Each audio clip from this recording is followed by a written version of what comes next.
Olá, eu sou o professor Edmárcio Carvalho e esse é mais um ED Pesquisa. Quando pensamos em conflito, a primeira reação costuma ser o desejo de eliminá-lo. Queremos harmonia, paz e ordem, mas a ciência do território nos traz uma provocação. E se o conflito for, na verdade, uma dimensão necessária para a vida em sociedade? Como as pesquisas produzidas aqui na nossa região enxergam as disputas por espaço, poder e direitos? Para fazer uma viagem para dentro da própria produção científica na nossa universidade, recebemos hoje na ED Pesquisa o advogado, professor do curso de Direito e mestre em Gestão Integrada do Território, Felipe Miranda. Ele debruçou na sua pesquisa de mestrado sobre a história do próprio mestrado e traz uma leitura reveladora sobre a dimensão conflitual do território. Felipe, seja bem-vindo à ED Pesquisa. Muito obrigado pela oportunidade, será uma satisfação podermos trocar algumas ideias. Muito bom, Felipe, o prazer é nosso de receber, né? E aí, para a gente começar, né? O seu trabalho, ele traz uma característica muito interessante, né? Você fez uma pesquisa sobre as próprias pesquisas que o mestrado em Gestão Integrada do Território, né, já publicou nos últimos anos. E só isso já é uma inovação, né? O que te motivou a olhar para trás, né, analisar essas dissertações, essas produções dos seus colegas, né, de mestrado e ali dentro procurar sobre a dimensão do conflito?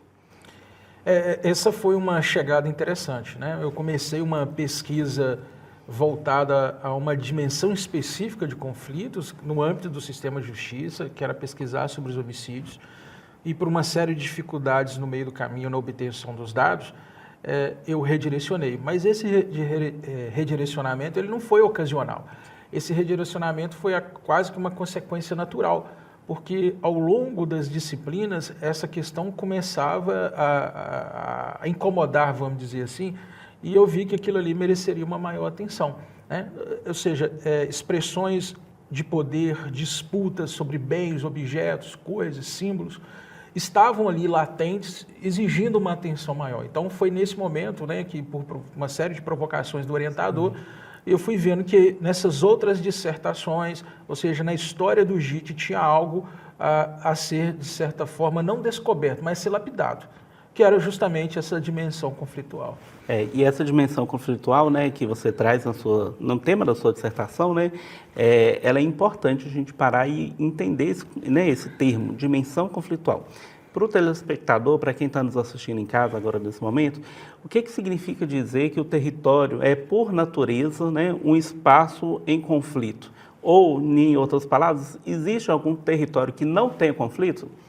Essa é uma discussão interessante que eu busquei, de certa forma, trazer na pesquisa e fui desafiado ao longo do programa, porque estudar o território ele é muito além do espaço físico, né? Porque no nosso senso comum, na nossa linguagem cotidiana, nós associamos, ou nós não diferenciamos território, paisagem, espaço, o que no estudo da geografia constitui categorias muito próprias.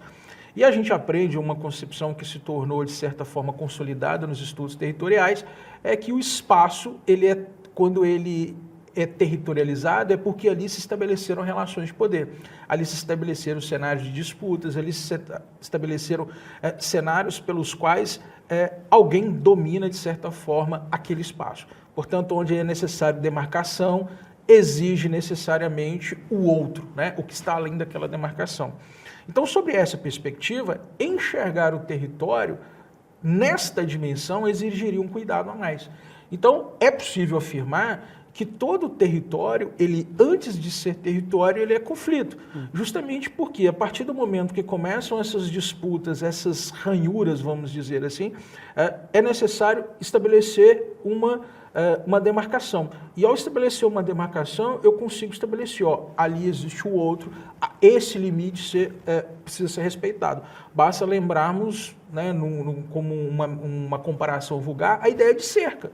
Por que nós colocamos cerca? Por que nós colocamos muro? Porque nós queremos estabelecer uma divisão. Para que é meu, dali para lá é seu, ou de quem quer que seja. Então, é necessário, portanto, compreender que se ou não houvesse o conflito, não haveria demarcação, ou seja, não haveria cerca, não haveria muros. Então, o território ele tem uma dimensão conflitual. A grande questão é que, na maioria das vezes e no nosso cotidiano, essa dimensão conflitual ela é implícita, né? E aí a pesquisa buscou discutir um pouco disso, mas existe uma série de razões pelas quais essa dimensão conflitual, ela é íncita, ela é natural do território, mas ela muitas vezes está invisibilizada, né? Então, é mais ou menos por aí.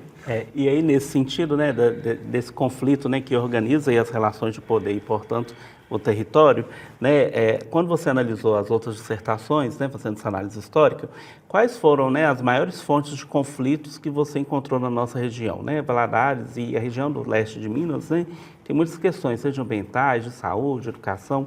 Aí, de forma geral, assim, né, queria que você falasse um pouco quais são onde estão os maiores conflitos, né, da nossa região.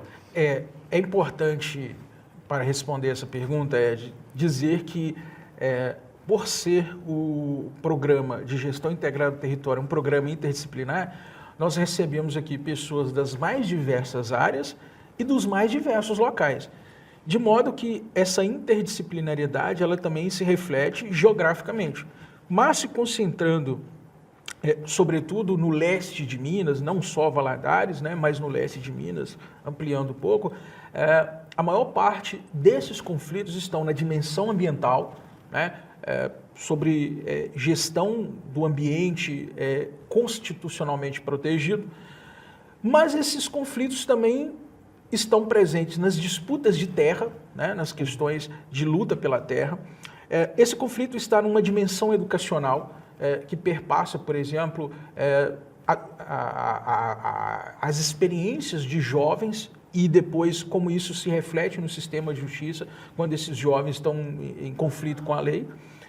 Passa também, naturalmente, pelo sistema de justiça, então tem os conflitos na interpretação de normas jurídicas que atribuem ou restringem direitos, e esses conflitos estão também na literatura, né? Então, uma das dissertações analisadas trata justamente dos conflitos territoriais, a luta pela terra, mas na perspectiva ou na dimensão da literatura.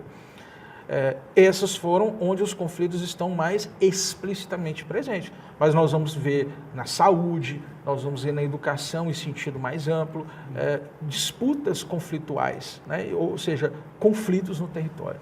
E aí, né, nesse programa, né, que é uma produção do mestrado em Gestão Integrada do Território e agora também do GECON, nós vamos falar do GECON daqui a pouco, muitos gestores públicos, né, precisam olhar também, né, para os conflitos e normalmente, né, se pensa que conflito é problema da polícia, vamos chamar a polícia para resolver, ou então descobrir quem é o culpado, né, o erro da gestão, vamos resolver, né, e coloca numa pessoa e resolve o problema. O que a gente sabe que não é, né, a solução, né? A partir das leituras que você fez na sua produção, por que tentar sufocar ou fingir que o conflito ele não existe ou ele está localizado só numa pessoa, né? Pode ser aí o pior caminho para um gestor, seja da área pública ou até mesmo privado, né? De uma empresa, enfim. Essa é uma provocação interessante e que para o público que nos assiste, alguém pode se incomodar um pouco com a resposta, porque cada um de nós naturalizamos uma ideia que conflito é algo ruim, conflito é algo que incomoda, conflito é algo que atrapalha, ou seja, conflito é algo que perturba o que está funcionando bem. Mas conflito não é isso, conflito é oportunidade de mudança, porque conflito também é uma oportunidade de inclusão. Inclusão de quem nunca esteve, evidentemente, incluído. E isso não é uma redundância, porque nós tratamos ou resolvemos disputas ou algumas controvérsias sem necessariamente incluir as pessoas que vão ser afetadas por aquela decisão, por aquela política pública. Então, o conflito ele é uma oportunidade de mencionar aspectos ou decisões de quem nunca participou delas. Então, sobretudo os sujeitos vulnerabilizados, econômica, social e identitariamente, eles passam agora a ser incluídos na análise ou numa visão mais ampla de qualquer conflito. Basta pensar, por exemplo, na formulação, como você mencionou, da política pública. Política pública, ela geralmente é definida num gabinete. Então, as pessoas afetadas, elas não participam ou não discutem, em regra, aquela política pública. Então, evidentemente que dali vão sair ranhuras. Então, pegar o conflito in natura, o conflito tal como ele surge, e não silenciá-lo, não totalizá-lo, ou seja, não atuar sobre ele autoritariamente, permite uma série de possibilidades.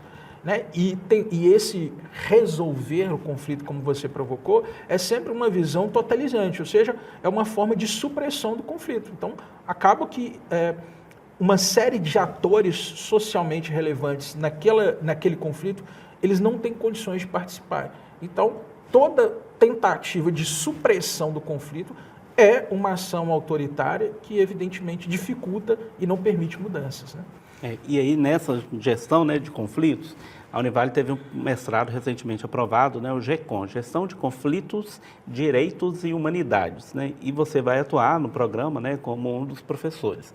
Eu queria que você falasse um pouco, né, dessa novidade, né, qual que é a proposta desse programa e como quem está nos assistindo pode, né, e que se interessa pela discussão, né, de conflitos, pode se visualizar no programa.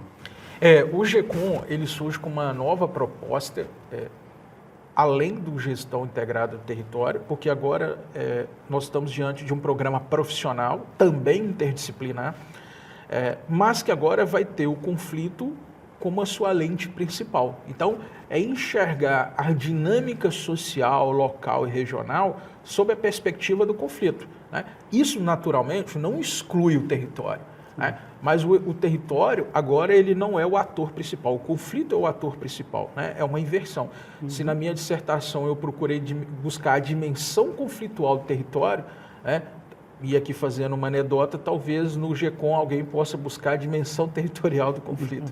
Mas apenas para dizer, portanto, que o GECOM ele vai inaugurar múltiplas possibilidades de enxergar essa dinâmica sobre a lente conflitual. E não necessariamente como uma lente ruim, mas como uma lente de possibilidades, de mudança, de promoção da alteridade. Portanto, é uma promoção democrática, vamos dizer assim, porque vai permitir incluir na análise desses fenômenos do cotidiano e da vida social atores e instituições que naturalmente não participavam ou não tinham uma relevância na construção de políticas públicas, de tecnologias sociais, que em última análise buscam melhorar, evidentemente, a vida das pessoas. O seu mestrado, né, que você concluiu, Gestão Integrada do Território, é um mestrado acadêmico, né, e que faz um diálogo interdisciplinar, como você mesmo falou, e que foi importante, né, esse olhar mais amplo, com várias áreas do conhecimento dialogando para poder pensar um conflito real, né. Já o GECOM vai ser um mestrado profissional. Para quem está nos assistindo e que não entende muito e que quer fazer um mestrado, qual que é a diferença entre um mestrado acadêmico e um profissional? O GECOM será profissional. Como que as pessoas poderão se ver enquanto profissionais no programa? O mestrado profissional, ele tem como resultado final um produto técnico, não necessariamente uma dissertação, que é um trabalho acadêmico científico, que é um trabalho estritamente acadêmico. Então, quanto trabalho profissional, significa dizer que todas as discussões teóricas ao longo do mestrado, elas vão ser canalizadas, elas vão ser mobilizadas para formatar um mecanismo, uma ferramenta que pode resultar numa política pública ou numa tecnologia social, ou seja, algo replicável conforme a metodologia e a cientificidade presente naquela proposta. Então, quando se fala em mestrado profissional, quer dizer que ele tem a profundidade de um programa de pós-graduação estrito sensu, mas ele é voltado para a resolução de problema prático, né? Diferentemente da pesquisa acadêmica, ou seja, do programa acadêmico, do mestrado acadêmico, em que essas possibilidades se misturam um pouco com a profundidade das leituras, das teorias, né? Então, essa é a grande diferenciação. Então, você pode construir ao longo do seu programa um produto técnico para resolver um problema local, setorial. E que, de certa forma, atenda uma demanda da sociedade. E, evidentemente, né?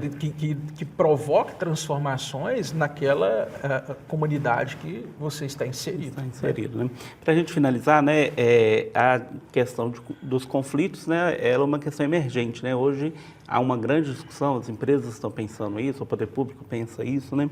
O que aponta que, a princípio, a gente está mais sensível, né, para ouvir, né, para parar para prestar atenção nos conflitos, né? A partir dos seus estudos, né, sua experiência também, né, no campo jurídico, qual que é a importância disso, né? Quem está nos assistindo, né? Qual que é a importância de pensar a necessidade do diálogo, né? Todo conflito tem vários atores, de ouvir as partes, né? De produzir o diálogo, né? Queria que se você deixasse uma mensagem nesse sentido, da importância da abertura para o diálogo. Isso é importante, Ed. e não é apenas uma expressão retórica. O importante não é apenas retórico. Justamente porque nós vamos vivendo uma era da hiperconectividade e da hipervelocidade. Basta ver quem está nos assistindo aqui, quantas vezes você escutou o áudio do WhatsApp em 1x, né, ou na velocidade normal. Então nós estamos vivendo a era dessa hipervelocidade. E essa hipervelocidade, ela tem suprimido o diálogo, ela tem suprimido, de certa forma, o outro, a existência.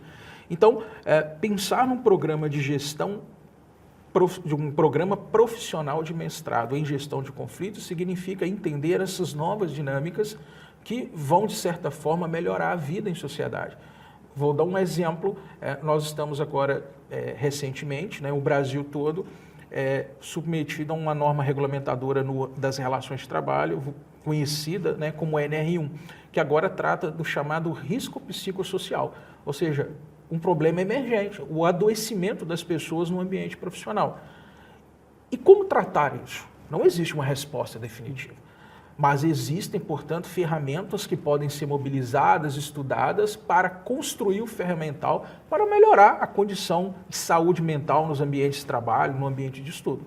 E o GECOM chega para contribuir justamente com esse grande dilema social, como melhorar a vida das pessoas, né? E isso é urgente, né? Muito urgente. Muito urgente, uma pauta urgente. Felipe, muito obrigado, né, por nos ajudar aqui a entender, né, que o debate, a divergência, né, faz parte do crescimento, né, de todo e qualquer espaço, né? E a gente entende que uma sociedade madura é aquela que vai aí, de fato, trabalhar para que os conflitos sejam, né, solucionados a partir do diálogo, né? Muito obrigado pela sua participação. Eu que agradeço. Muito obrigado. Ok.